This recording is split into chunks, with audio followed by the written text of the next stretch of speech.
بسم اللہ الرحمن الرحیم۔ السلام علیکم۔ تو شاکر آپ سیاਣਾ ہے، ساڈا چہرہ پڑھ حالات نہ پوچھ۔ السلام علیکم ناظرین، میں فاروق اوان اور آپ اپنا یوٹیوب چینل دیکھ رہے ہیں۔ یہ میں نے شروع میں جو شعر کا ایک مصرع پڑھا ہے، تو شاکر آپ سیاਣਾ ہے، ساڈا چہرہ پڑھ حالات نہ پوچھ، جاوید لطیف صاحب نے ایک بیان جاری کیا ہے، جس میں انہوں نے یہ کہا ہے کہ نواز شریف صاحب کا جو تاریخی استقبال ایئرپورٹ سے لینے کے بعد جو شہر بھر ہم نے جام کرنا تھا، بند کرنا تھا، لاکھوں لوگوں نے یا کروڑوں لوگوں نے اس استقبال میں آنا تھا، تو وہ اس پروگرام میں تبدیلی کر دی گئی ہے۔ اور اس کی وجہ یہ ہے کہ چونکہ شہر میں لوگوں کی شادیاں بھی ہوتی ہیں، کچھ جنازے بھی ہوتے ہیں، کچھ ایمبولینسز بھی چلتی ہیں، کچھ لوگ عجلت میں ٹریفک سے نکلنا چاہتے ہیں، کچھ کاروبار بھی ڈسٹرب ہوتا ہے، تو اس وجہ سے ہم نے فیصلہ یہ کیا ہے میاں صاحب کے کہنے پہ اور ان کے حکم پہ کہ شہر کے لوگوں کو تنگ نہ کیا جائے، بلکہ رات کو مینار پاکستان میں روشنیوں کے اندر، چکا چوند روشنیوں کے اندر جلسہ کریں گے۔ یہ شاکر نے درست کہا تھا، شاکر شجاع آبادی کمال آدمی، کہ تو شاکر آپ سیاਣਾ ہے، ساڈا چہرہ پڑھ حالات نہ پوچھ۔ جو پیٹرول انہوں نے 150 والے کو 332 روپے پلس پہ پہنچا دیا ہے، جو آٹا 55 روپے والا 200 روپے کلو کے قریب پہنچ گیا ہے، جو چینی 55-60 روپے والی 285 روپے تک بکی ہے، جو بجلی 16 روپے یونٹ والی 55 روپے، اور اب یہ سننے میں آ رہا ہے کہ اگلے جو آئیں گے بل آئیں گے وہ 100 روپے کے نزدیک اس کی قیمت چلی جائے گی۔ جو ڈیزل 150 روپے پہ تھا وہ 332 روپے 30 روپے تک چلا گیا۔ اور مہنگائی کا یہ عالم ہے کہ سفید پوش آدمی، وہ جو درجہ تھا نا سفید پوشوں والا، وہ جو اس کے اب سروے آ رہے ہیں کہ 2 کروڑ سے زیادہ لوگ انہوں نے خط غربت سے نیچے کر دیے ان کے دور حکومت میں، 2 کروڑ سے زیادہ لوگ، اور مہنگائی آسمان کو چھو رہی ہے، اور بے روزگاری میں اضافہ ہوا، لوگوں کے وسائل ختم ہو گئے، لوگوں کے مسائل بڑھ گئے۔ تو کیا ان کو امید تھی کہ اس نااہل سزا یافتہ مجرم، ملزم وہ ہوتا ہے جس پہ ابھی مقدمہ چل رہا ہو، الزام ہو، مجرم وہ ہوتا ہے جس پہ جرم ثابت ہو جائے اور وہ سزا ہو جائے، اس نااہل سزا یافتہ مجرم بھگوڑے جو 50 روپے کے اسٹامپ پیپر پہ جھوٹ بول کے گیا 8 ہفتوں کے لیے، عدالت عالیہ نے اسے اجازت دی، مگر وہ 4 سال تک، اس دوران بھتیجے کی حکومت، بھائی کی حکومت، اپنی حکومتیں، اس دوران وہ واپس نہیں آیا۔ اور اب زیرو رسک کرنے کے بعد اس کی واپسی کا سکیجول جو دیا گیا 21 اکتوبر کا، اس کے حوالے سے پہلے یہ تھا کہ بہت بڑا عظیم الشان استقبال کریں گے، لیکن وہ جب سروے کروائے گئے، وہ لوگوں سے پوچھ پاچھ ہوئی، تو لوگ تو اور طریقے سے انتظار میں ہیں کہ تو پتر آتے صحیح، تیرے نال اسی جو سلوک کریں گے تو تکیں گا۔ بہرحال یہ پتر میں لفظ یہ اس لیے استعمال کیا کہ یہ پنجاب میں ایک کہتے ہیں ایسے موقع پہ، تو یہ پنجابیوں کے بولنے کا ایک انداز ہے، تو چونکہ یہ لاہور اور پنجاب کی بات ہو رہی ہے تو اس لیے لفظ استعمال کیا گیا۔ بہرحال دیکھیے آگے دیکھیے ہوتا ہے کیا۔ نیب کے مقدمات آج سے شروع ہو گئے، عدالتوں میں اسلام آباد کی نیب کورٹ میں 80 مقدمات کی فائلیں واپس پہنچ گئی ہیں، اور وہ اب مقدمات اگلی تاریخوں میں لگنا شروع ہو جائیں گے، جس میں ساری کی ساری پی ڈی ایم عدالت کے سامنے ہوگی۔ اب یہ کہا یہ جا رہا ہے کہ ہو سکتا ہے کہ 21 اکتوبر بہت دور ہے، کہنے والے نے کہا کہ وہ ہو سکتا ہے 21 اکتوبر سے پہلے کوئی نہ کوئی بہانہ، کوئی بیماری، کوئی پلیٹلیٹ، کوئی کلچ پلیٹیں جیسا سے شیخ رشید صاحب کہتے تھے وہ خراب ہو جائیں، اور 21 اکتوبر والا پروگرام جو ہے وہ تبدیل کر دیا جائے۔ تو وہ اس کے پیچھے یہ جو عظیم الشان استقبال جو انہوں نے پروگرام تبدیل کر دیا نا، اصل وجہ یہی ہے کہ نیب کے مقدمات کھلنے کی وجہ سے یہ سارا کچھ کیا جا رہا ہے۔ ناظرین، ٹریفک پولیس اسلام آباد، آج ایک ویڈیو وائرل ہوئی ہے جس میں کچھ وارڈن ہیں اور ایک نوجوان بچہ ہے جس کے ساتھ فیملی بھی ہے، اور اسے نہیں پتہ کہ اس سے کیا غلطی ہوئی، لیکن جو ویڈیو ہے اس کے مطابق وہ اسے میں نے بہت برے انداز سے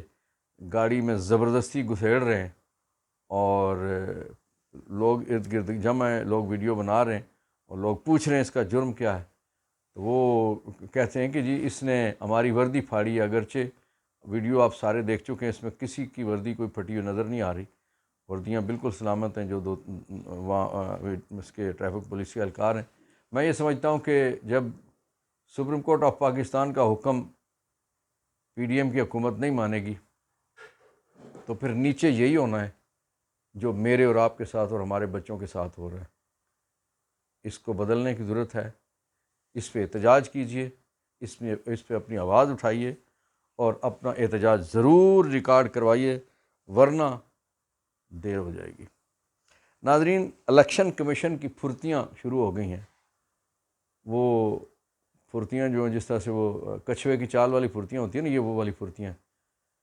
جب پوری دنیا ان کے پیچھے لگ پڑی ہے،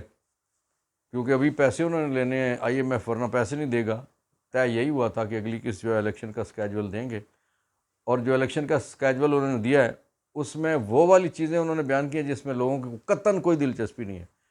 لوگوں کو صرف ایک دلچسپی ہے، وہ بلاول نے بھی آج کہا، پیپلز پارٹی نے بھی کہا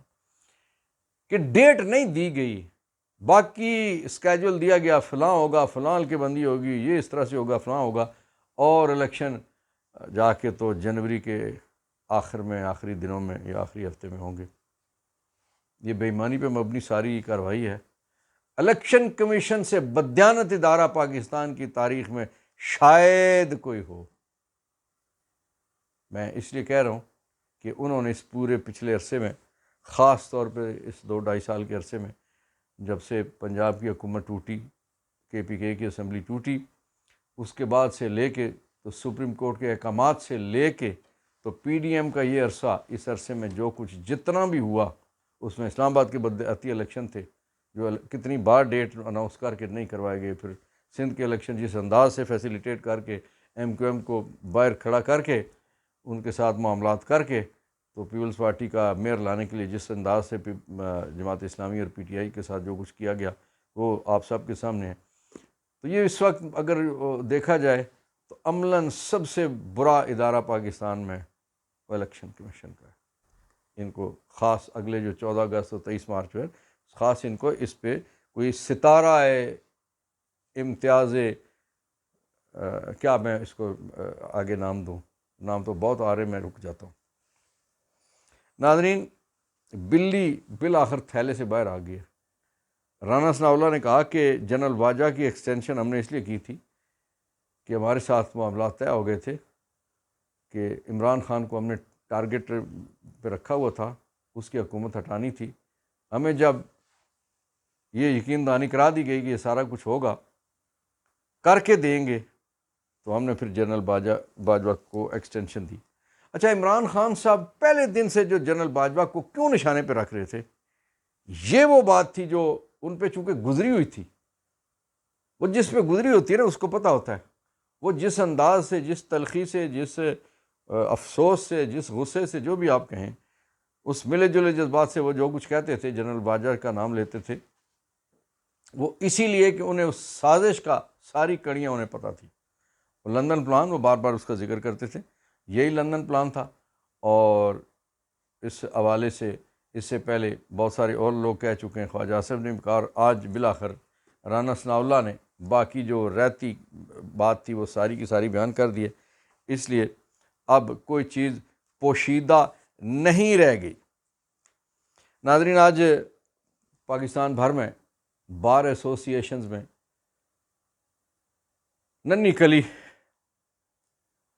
جو عباد فاروق کا بیٹا عمار، اس کا غائبانہ نماز جنازہ ادا کیا گیا۔ ہم نے اپنی بار ایسوسیشن راولپنڈی میں بھی میٹنگ بھی کی اور اس پہ احتجاجی مراسلے بھی بھیجے، قراردادیں بھی پاس کیں، اور غائبانہ نماز جنازہ بھی ہوا۔ پاکستان بھر میں، پورے پنجاب میں، ہر ایک چھوٹی بڑی بار میں تقریباً یہ تقریبات نماز جنازہ کی اور احتجاجی مراسلے اور قراردادیں ہوئی ہیں۔ ہمارے ہاں روز روزے سوگ ہے، روز ماتم کا ماحول ہے، چاہے وہ کسی سرحد پہ ہمارے شہداء، ہمارے فوجی بھائی، ہمارے کوئی اور کسی فورسز کے بھائی وہ شہید ہوتے ہیں، یا شہروں کے اندر جو کچھ عوام الناس کے ساتھ ہو رہا ہے، روز ہمارا غم والا ماحول ہے، روز غمناک خبریں آتی ہیں، لیکن ایک طرف عوام ہے، دوسری طرف اقتدار ہے۔ عوام مقتدر کو پوچھ نہیں سکتے، اس سے سوال نہیں کر سکتے، وہاں تک رسائی نہیں ہے، صرف اللہ تک رسائی ہے۔ اللہ سے دعائی کی جا سکتی ہے کہ مالک تو اس پاکستان پر اپنا رحم کر دے، اپنا فضل کر دے۔ یقیناً جب مالک فضل کرتا ہے تو پھر وہ فرعونوں کو بھی غرق کر دیتا ہے۔ مالک فضل کرتا ہے تو اس وقت ہمارے پڑوس میں جس طرح سے پچھلے ہفتے میں G20 کے اجلاس کے دنوں میں بھارت ہواؤں میں اڑ رہا تھا،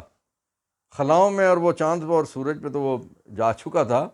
تو ہواؤں خلاؤں میں اڑ رہے تھے، لیکن کینیڈا والے ایک واقعے ہردیپ سنگھ کے قتل کے بعد جو سکھ تحریک، جو خالصتان بنانے کی اور آزاد کروانے کی جو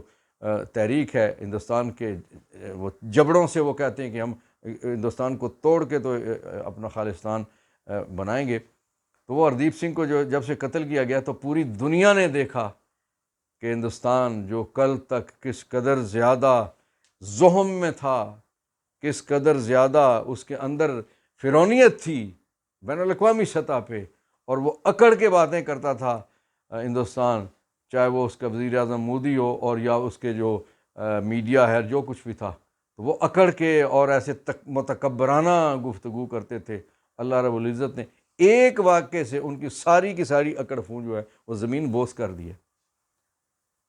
اکڑ چاہے مودی کرے یا کوئی اور کرے، اللہ کو پسند نہیں ہے۔ وہ کہتے ہیں نا، رب تکبر پاوے نا تے پست کڈے مغرورا نہیں۔ مالک کے آگے جھکے رہنا چاہیے، مخلوق خدا کے ساتھ وہ سلوک کریں کہ خالق کے پاس تم نے پہنچنا ہے۔ یہ نہ ہو کہ شکایتیں اور شکایتوں کے انبار اتنے زیادہ ہوں کہ وہاں پہ جواب دینے کے قابل پھر نہ رہے کوئی۔ اللہ آپ کا، میرے پاکستان کا حامی و ناصر ہو۔ پاکستان پائندہ باد۔